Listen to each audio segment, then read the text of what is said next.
در ماه مبارک رمضان روزه میگیرند. ببینید برادران عزیز گرامی، ما الحمدلله در این ساعت ها همه روزدار هستیم. حالتی که میخوام گپ بزنم دهانم خوش شده ایستاده است. این اشاره به آن میکند که جنت عاشق یکایک ما و شماست، خصوصا استاد ارجمند مرحوم ما که امروز در دهه رحمت خدا جانش نشا گرفت.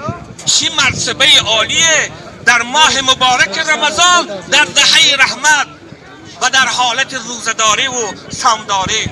به سبب برادران عزیز گرامی همین 4 صفتی را که الان ذکر هستم مسیر محنت و غمبا محمدا، هستم اسیر محنت و غمبا محمدا، بر من نگذرون یکرم با محمدا، بر من نگذرون یکرم با محمدا.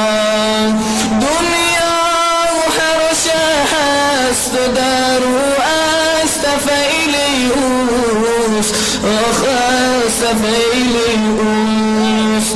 دنیا هر هست و در او است فیلی اوست، است فیلی اوست. موجود شد زکای وعد الله محمدا، موجود شد زکای وعد الله محمدا. هستم اسیر محنت و غمبا محمدا، بر من نگذرون کرم با محمدا.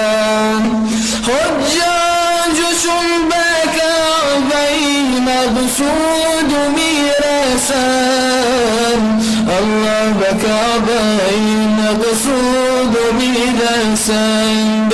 حجاج چون به کعبه مقصود میرسند، گویند در حریم محرم و محمدا، گویند در حریم محرم و محمدا.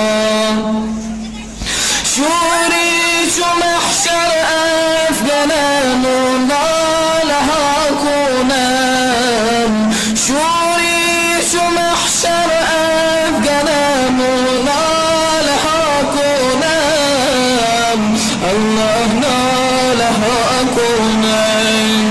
آن دم که رسندم مدینه با محمدا، آن دم که رسندم مدینه با محمدا.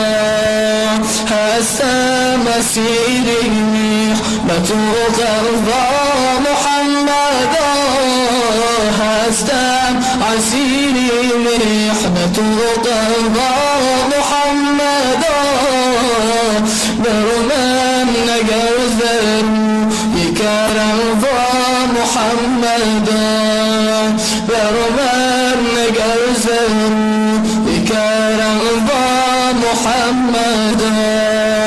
غیر از شفاعتی تو دیگر نیست و چاره‌ام، غیر از شفاعتی تو دیگر نیست و چاره‌ام، الله نیست و چاره‌ام.